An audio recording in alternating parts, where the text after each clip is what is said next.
Bütün nəbilər, rasullar övladlarına, ən çox sevdiklərinə, ümmətlərinə sonra tövsiyə etdikləri, ölüm ayağında olduqları zaman nəsihət etdikləri, övladlarına əmr etdikləri, üzərində yaşamalarının vacib olduğunu öyrətdikləri tövhid idi.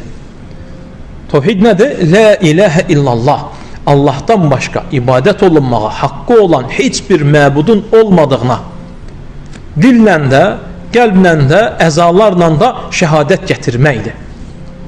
Dillə deyəcəksən, etiraf edəcəksən, la ilahə illallah. Allahdan başqa ibadət olunmağa haqqı olan bir məbud yoxdur. Qəlbdə təsdiq eləyəcəksən və əzalar bunu göstərəcək.